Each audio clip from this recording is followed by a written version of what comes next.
question I want to ask you is how old were you when the bombing began in the Philippines? I was about 6 years old, I think, somewhere, because if it was in 41, and I was born in 36, yeah, 6 years old. Did you have any idea that there was an impending war? No, we didn't know anything. We were just playing around in our backyard and doing our usual thing. And we had no idea until the actual explosions happened. I mean, I didn't have any idea until the actual explosions happened. And everybody was in shock. Everybody was running all over the town. No one knew where anyone was going or what they were going to do.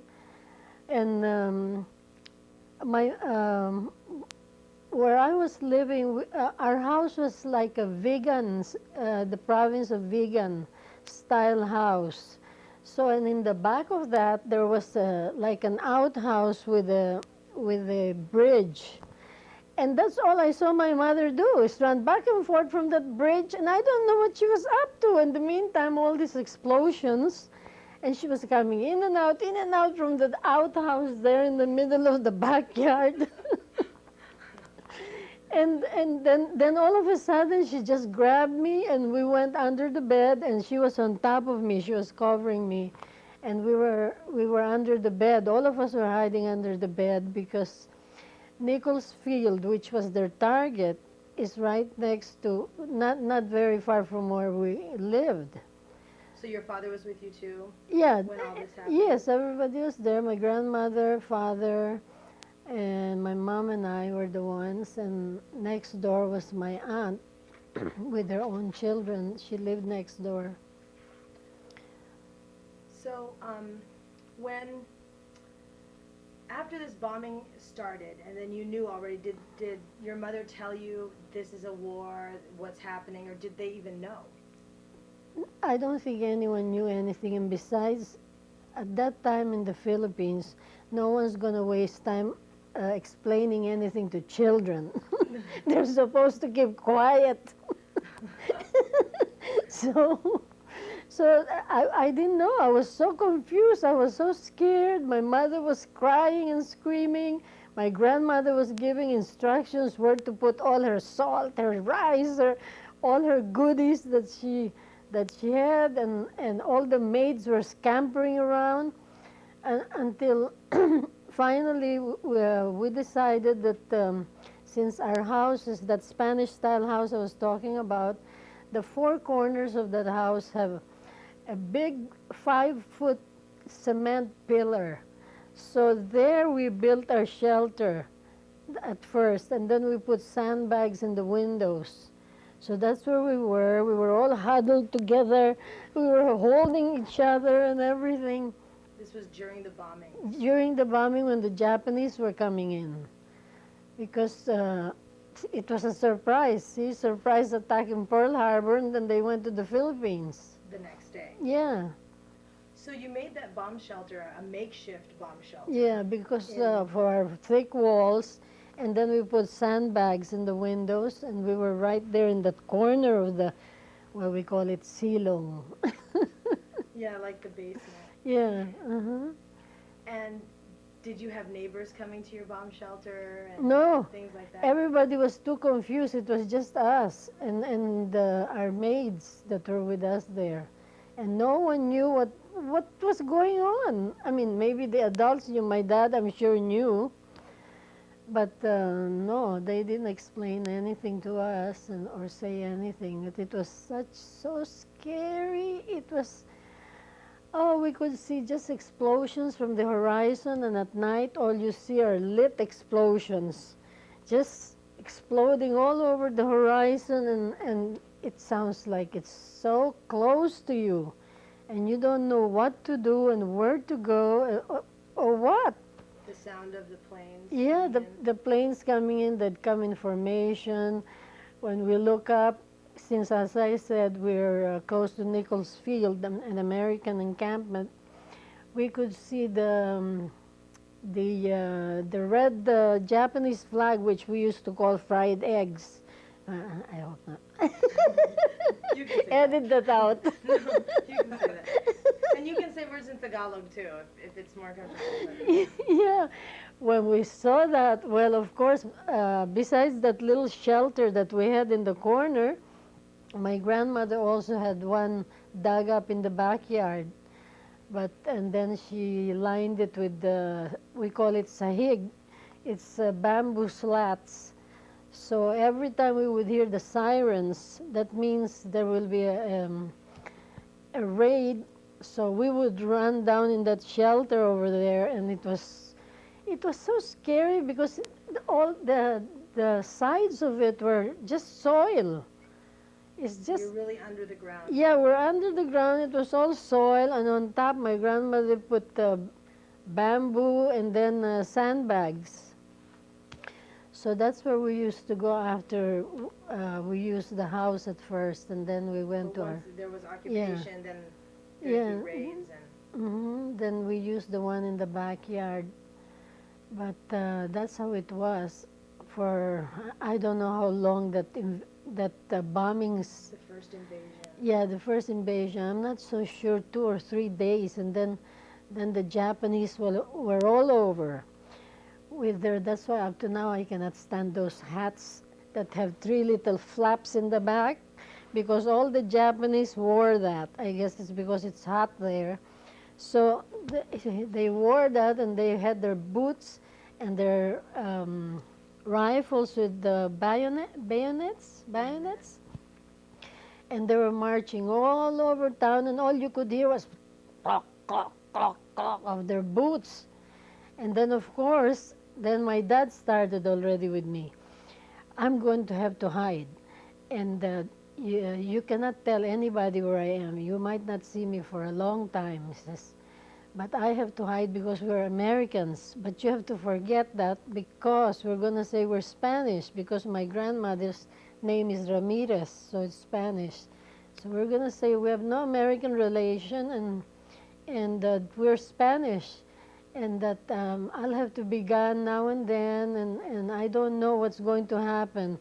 So that's about what I learned. Every maybe a few days there will be raids. We'll hear the siren again, and then bombing, bombing, bombing everywhere. And that was morning, noon, and night, and more at night. So, wow, it was really so frightening. Now, in this part where the initial raid, and then this was December, December 8th, yeah, 7th, I think, in Hawaii, and 8th in the Philippines. I'm not so certain about that, yeah, because of the Now, time since difference. it was early December, and we know that in our culture we're so festive about the holidays, and we're so into Christmas, and that's what we look forward to. What happened to that whole idea? Was the calendar almost wiped out just because of the war? The calendar was wiped out. Who's going to have a Christmas gathering? Everybody's trying to save their food because the market closed. And we were very lucky because my grandmother had rice fields, salt beds, and things like that. So at least even rice and salt we can eat. So she planted some vegetables, and then she has fish ponds. So we were kind of very lucky because we were fed. The others were starving. So, but then when the Japanese came in already, they were going from house to house, and that's when my dad hid in the ceiling of the house. He was hiding there because they say, "You American?" And then we say, "No, no Spanish. You American, you American. You have to go to Santo Tomas," because Santo Tomas is the internment camp for all the Americans. And they looked exactly like all those Holocaust survivors, all those Americans. They were so sick of dysentery and malaria and all kinds of things. And sometimes we used to visit some of my parents' friends in there, my mother and I, and we will bring little food. All their hands were extended out of the fence of Santo Tomas, trying to get food from everybody. So we'd put it, and they'll run in and eat, and oh God, a lot of Americans died there.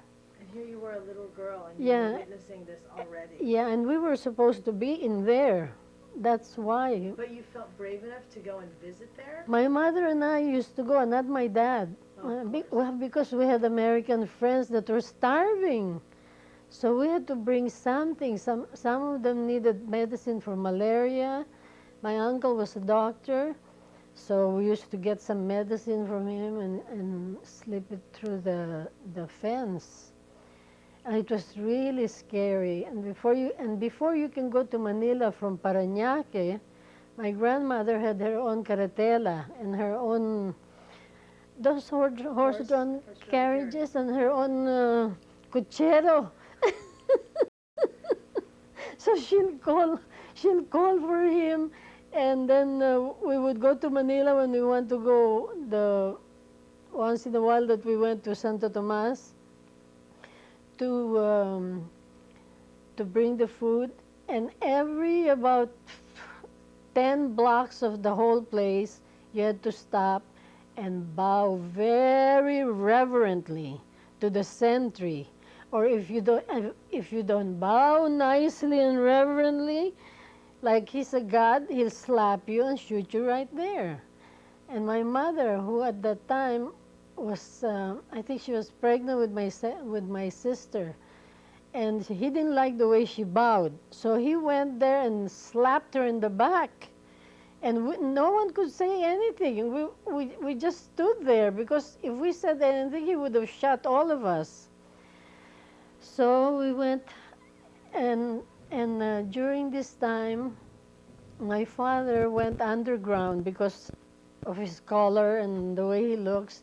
He went underground. If he's not hiding in our ceiling, then he's out in the provinces delivering papers, because he was he became a member of Colonel Bernard Anderson's guerrilla unit.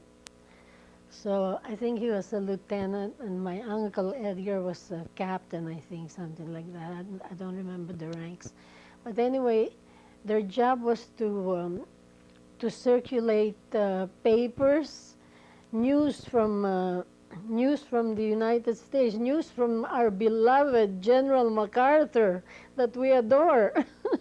News from him, don't lose hope, I shall return. We used to listen to that all the time. My dad had this shortwave radio, and just to own a shortwave radio would have gotten you shot. So I didn't bother to ask my dad, where is that short? I don't care about it. So that's where we used to get our news about the Americans. Otherwise, we wouldn't have known anything. And you weren't allowed to listen to this radio? No, nothing. I mean, we had brownouts. We used to use what they call ilawan. It's a lantern, until when the Japanese were already in Manila for the next 6 months or so, and my father was more free to be walking around. He opened a business called Rudy's Oil Lamp. So he used to sell these oil lamps all over, because that's the only thing he could do. There were no jobs. Our only livelihood was my grandmother's salt, rice, and fish, and her vegetables. Without that, we would have starved to death. And also, because the currency automatically changed to Japanese currency. Yeah, Japanese. What was it like just to go buy eggs or bread at the market? Oh, we used to call it Mickey Mouse money, because we used to go to the market with 3 or 4 bayongs of money just to buy 2 eggs. I think an egg is 1,000 pesos or one. I don't know how much it was. But I used to see my mother counting that, and she had bayongs of it. Oh gosh, you couldn't go anywhere with anything but that Mickey Mouse money of theirs. So here you are, you're a young child, you're already in school, probably. I didn't go to school. Until after the war? Yes. Were you in school? Were you No, in school before? because my father refused for me to learn Japanese. He says, no daughter of mine is going to speak Japanese. Because they had to teach it in school. So they, when they came in, they closed the schools?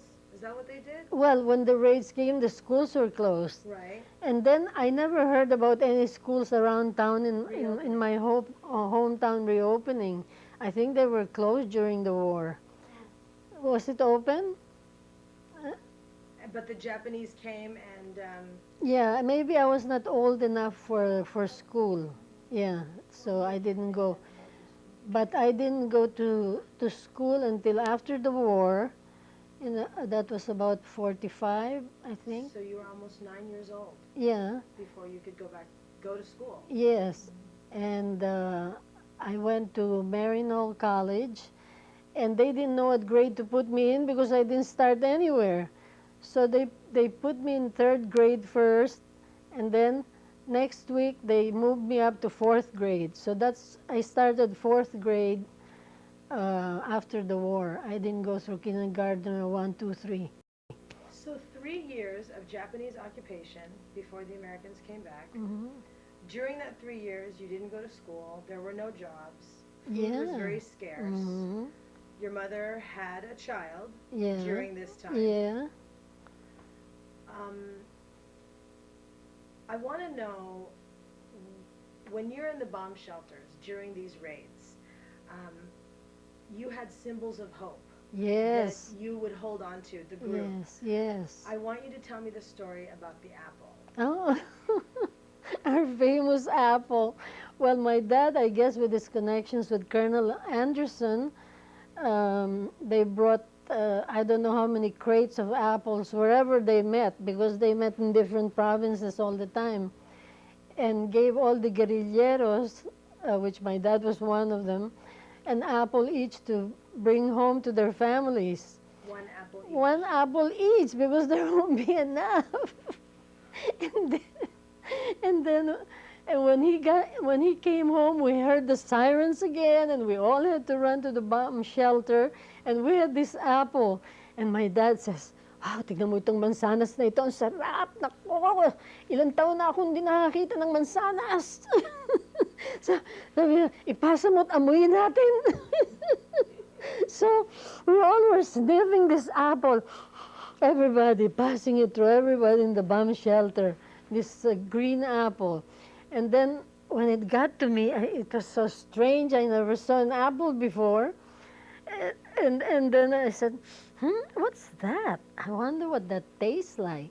So I waited until everybody was calmed down and quiet and not looking, and I went there and took a big bite of that apple. I could not resist it. And then just to find out that it was probably a Granny Smith or one of those, because I said, ang asim! I don't like that. But then when they came back... And then my father said, "Sino kumagat nito?" Of course, I didn't admit. I pretend I was looking elsewhere. I ran away. I don't know what they did with the apple. Amazing, though, these symbols of hope. And there was another one, too, your mother's brooch. Oh, yeah, that my mother's brooch. I wish I knew whatever happened to it. I guess she had to sell it for food eventually, because she had an American flag brooch. There were sapphires for the blue, for the stars, and then rubies and diamonds for the red and white part of it. And we had to even hide that, because if we were caught with an American flag, that's the end of you that same moment. They won't wait and give you a trial of any kind. So every time the raid was going on and bombings here and there, and we could hear tracer bullets, if we looked out of the hole of the shelter, we could see the bullets because they're lit. Apparently those tracer bullets, I don't know, they have lights or something, but you can see them. Just going back and forth all around us. And so inside the shelter, when we're really so downhearted already that when is this going to stop, then my dad will bring out my mom's brooch. All of us will study it. I didn't even know at that time there were 48 stars probably at that time. It was not 50. And then I said, and then we all kissed it. We were kissing that brooch. please, General MacArthur, come already. We would pass it to everybody. Everybody would kiss the flag, and then my dad will disappear again with everything, and we won't see him for a few days at a time because they were transporting documents. How were they transporting documents? In our case, as I started to say before, we had our own carretela and cochero, so we would go to Manila to visit my other grandmother, my maternal, and one time I caught my father wrapping documents in they call it trapal, Shade? the the thing that you roll up when it rains. You have to cover the carretela. Tarp. Yeah, tarp, yeah. So he was rolling documents in those tarps all over from the side, the back, and the side here. And then when it rains, the cochero is covered with the like a raincoat. So everywhere he could sneak papers in, he would. And then he'll drop us off at my grandmother's house in Pinaglabanan, San Juan. She used to live there. And then he would leave with the cochero, and we don't know where he would go. He'll just come back at night and pick us up and then bring us home. And if anybody even would dare ask, "You American?" "No, Spanish. Spanish." We kept saying we were Spanish. "'Cause you American, you American." No, we're Spanish. So they kind of let us go, but they always hassled us about it, being Americans. And of course, we were denying it at that time, which I guess I hate to do, and I think of it now. But all that time you were waiting for General MacArthur's return, for the our American hero. forces. Mhm. And it's amazing that at the age of 9, when the Americans did finally come Mhm. back, you had spent a third of your life in occupation. Yeah, because And- 3 years they right. were there, yeah. That's an amazing thing. So for 3 years, did it get better food-wise? No, It didn't? everybody was starving. As I said, if it was not for my grandmother's holdings, we would have starved to death. What will we eat? You have to shop with 4 bags of money. Not everybody has that. Imagine the real indigents. They don't have anything. So where will they get anything? Oh, it was a horrible experience. That's why up to now, when I hear helicopters up in the sky here trying to find somebody or something, I want to go out there and tell them to stop flying because I go crazy. I go crazy. I have to practically take a tranquilizer when I hear all those helicopters when they're busy looking for somebody. It just puts you right back in that feeling Yeah. of air raids and bombing. Yeah, because you're doing your normal thing there, all of a sudden you'll hear this really faint sound of a formation of airplanes. And then you'll hear a big siren, meaning to say, raid is coming, get out of the way. So after that, we'll all run to the shelter, and that's when we hear all the, but that tone of that airplane, even up to now when I hear a jet that's traveling there and it's really up high, that's all I think about. That I have to run to the shelter and go, and I tell you, I never got over that feeling. That's why I hate these helicopters here, huh? Because it was a third of your life. It was a big part of your life that you had to do that. Yeah, and it was a horrible thing during the war. No one had anything to eat. The Japanese were harassing everybody. They would just go to your house and shoot you if they felt like it, or get you and they'll never see you again. Oh, and then at that time, after all those bombings, was also the time that my dad told me, if they ask you where I am, you don't know. You don't have a father. He disappeared, he never came back, and you don't know where he is. You don't know anything about me.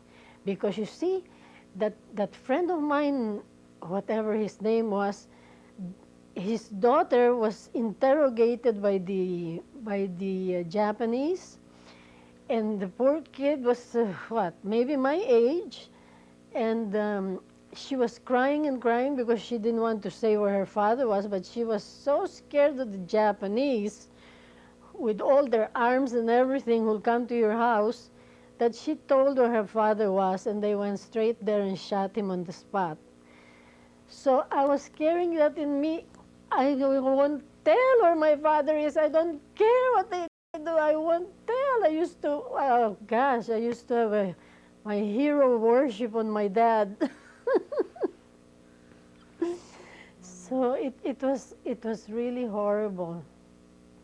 And in those 3 years, life became like as normal as possible. People were trying to have that all kinds of, they used to call it buy and sell business. Everybody was in the buy and sell. And that's when my dad started that Rudy's oil lamp. So we all had oil lamps everywhere. When it was near the arrival of the Americans again, did you know that they were coming in? Was that a surprise as well? Yes, that was a surprise as well to me because, as I said, there they don't bother to talk to children. They should be out of the room when there are people. So, yes, it was a surprise to me when I heard again those bombings and everything. But that didn't last in my mind so long as the bombing when the Japanese were coming in.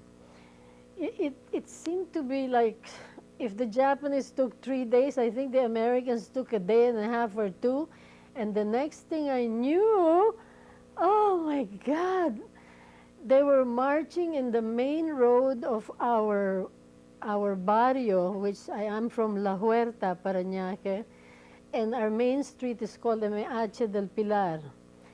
I saw this army of American GIs just filling up the streets and just marching down it, and my sister, who's a platinum blonde, and me with my reddish brown hair, we were watching them, and the Americans said, they kept pointing at us. Like, now I know that's because we look different, I guess. So, and a lot of them approached us. Where are your parents? Where do you live? And so we showed the house because we were right there in front of our house. We showed the house. Where's your father? I don't know. Your mother? Oh, she's inside. And then one of the GIs that passed by, we didn't know, happened to have a letter from my grandfather's cousin in Hagerstown, Maryland, where they all were from. My grandfather's from there. And he had a letter for my mother written by somebody in the family there. Tita Ellen, my sister, still has that letter. And they wrote her a letter saying that they wanted to know if Richard Bond's family is well, if what happened to them during the war, if anybody was killed, or whatever information. He wanted to find out everything. And so this soldier found you? Yeah, the soldier found my mother and gave the letter to my mother. So my mother still has it, and he used to work for the railroad because it was in the railroad stationery. My sister has a copy of that. And so he was telling us news. He was giving us news from Hagerstown, who died, who's still alive, and they wanted to know where Richard was. So I guess they didn't know he died, so we said he died.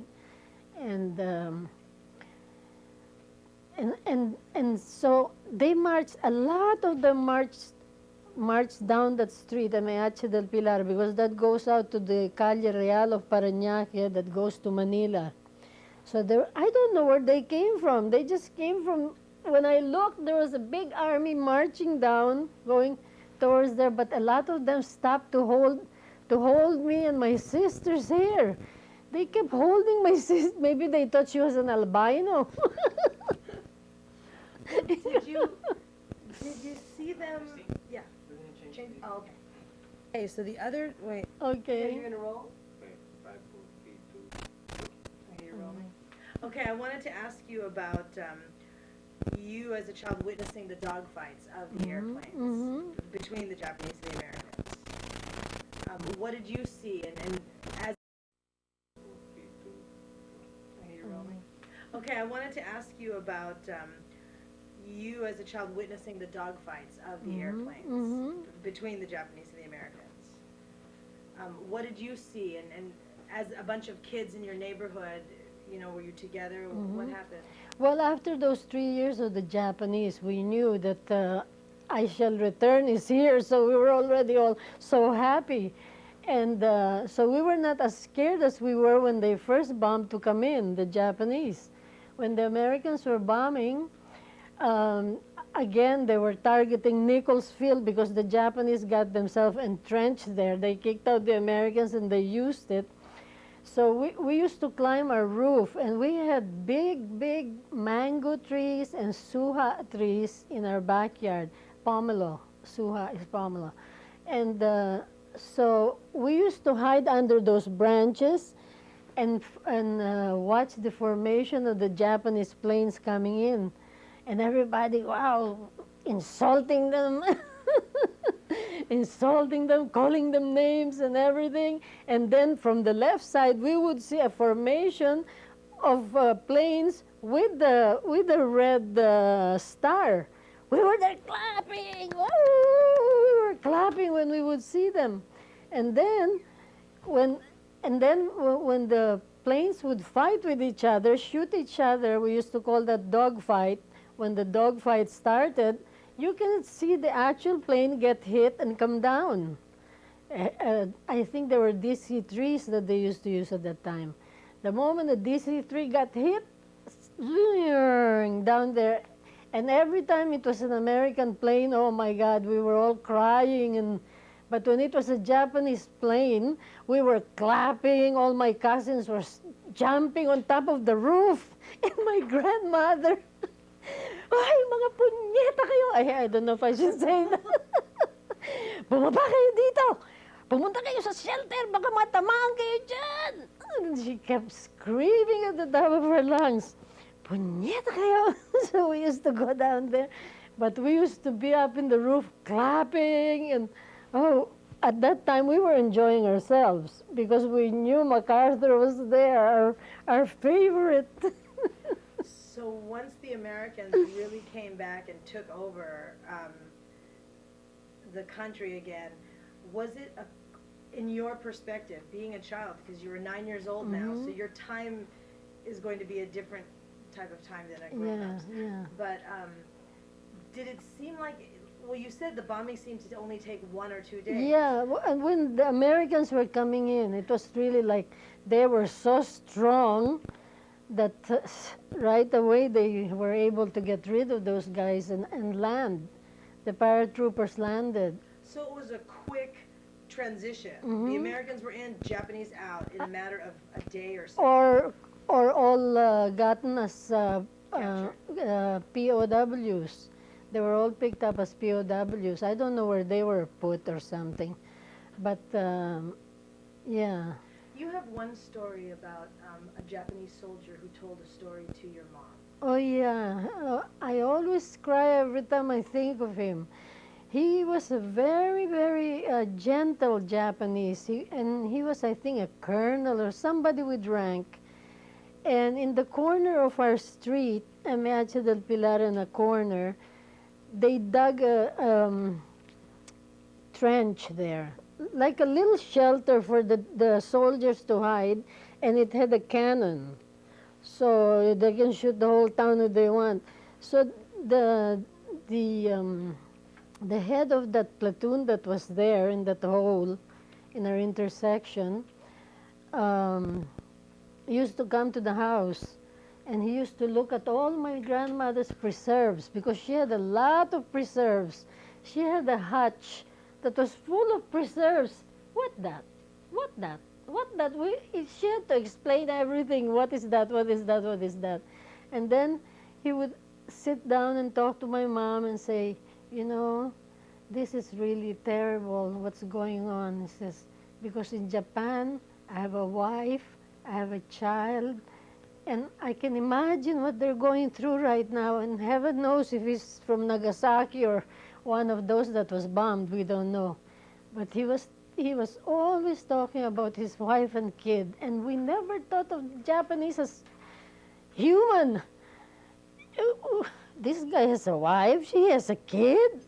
We were shocked to even hear it. We thought they were just really there to kill everybody. We didn't know they had their own families. So he used to come and visit all the time, and until the Americans landed and they had to get out of that foxhole that they dug there. They all ran out, and then there was a unit.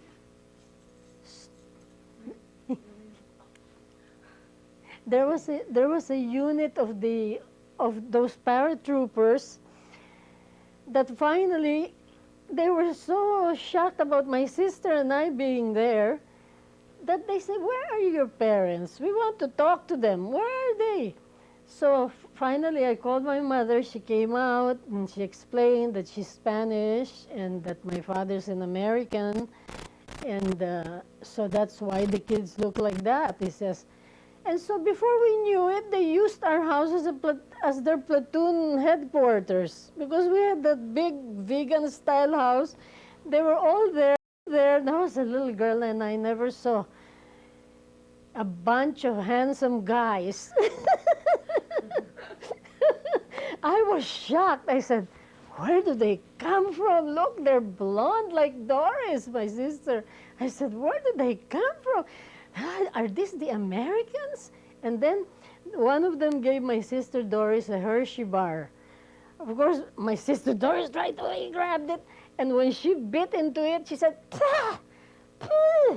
She spat it out because she never ate a chocolate bar in her life, and she didn't know what it was. And it was all black. Yeah, and so finally when they found out that my parents were foreigners, then they used our house as their headquarters for a long time. And I was there peeping in every keyhole. There was one that I remember, his name was Jimmy, I'll never forget. And these are all 18 up kids now when I think about it. I kept peeking there to see how handsome they were. I kept looking all over. Oh, God. I was in shock at what I saw. I was so surprised. So now, once the Americans were in and the war was basically over, what were the Americans doing? Well, the Americans were trying to help the Filipinos clean up Manila, because all the like the judicial buildings, all those big banks, big churches, everything was bombed. Everything was in ruins. So they were there helping them clear it up and putting the city in order, and they paid war damage to people that had damage in their houses.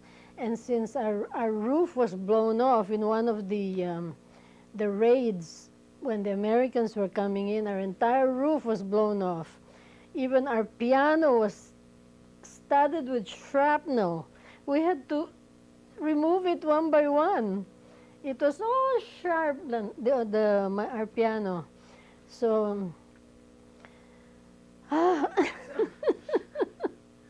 one question I did want to ask was, during this whole 3-year period, I know you were with your mom and your dad, and then your sister was born. My dad was always in hiding somewhere. Where were the other members of your family, like your cousins, your aunts and uncles? My father's sister, Carmen, who married the Rodriguez, lived next door. So Edna, one of their youngest, and I became very close. So Edna and I would go everywhere. Wherever the depots were, we would be there looking at all the Americans. And then we would be floating all around the city just trying to see what was going on. Now, my other cousins, the other Bonds, they moved to Manila, so I don't know what happened to them there. Although I remember visiting their house when they already were in Quezon City, they used to live in, well, you'll know that later. They used to live in Quezon City, and a Japanese came in with that hat of his that I hate and his boots, and he marched in there. And Tito Edgar, my dad's brother, shifted all of us to a corner and kept us there. And when we were watching this Japanese, what he was doing, he was just walking all around the town, looking around, and we were so quiet because he could have shot us any time. They'll shoot you if they don't like your face. I mean, they'll shoot you if it's nighttime or daytime. Whatever they want to do, they'll do. They'll get the kids. As a matter of fact, when the Americans were already coming in, we moved to our, my grandmother had a mangrove, all mangoes, mango trees. And we had a bahay kubo there. So we moved there for the bombings when the Americans were coming in. So that's why we lived there in the bahay kubo for about those 2 or 3 days. And of course, we were kids, so we enjoyed every minute of it. We were climbing all the kamachili trees. There's no more kamachili now. That fruit is gone. And then we had a lot of mango trees, so we were there enjoying ourselves. But this property is right next to a cemetery. It's cemetery. So from our fence of this property, we used to watch the Japanese before they left coming in. They're driving in with 6x6 trucks that you can lift, the hydraulic trucks, and they will first dig a hole. We already know what they're digging about. And then they'll throw all these bodies in there. And then they'll cover it in a mound and they'll disappear. So they used to have mass graves of Filipinos that they would shoot on the road if they didn't like the way he looked. And then we had Filipinos whose heads were covered with paper bags and holes in the eyes like that. And we used to call those makapili because pili means to choose. So that makapili will be brought in front of mostly guys a lot of times. And all he has to do is point. He's shot. Point. They shoot him. Point. Everyone he pointed to shot on the spot. Because this guy's, what he's trying to say is he's an American informant or an admirer. He admires, he's waiting for MacArthur and all of his anti-Japanese. And they just killed everybody on the spot. So you could not trust anyone. You could not talk to your own brother, sister, maid, the houseboy, whoever was there. No one could talk to anyone. The only one I really talked to was my mom and dad.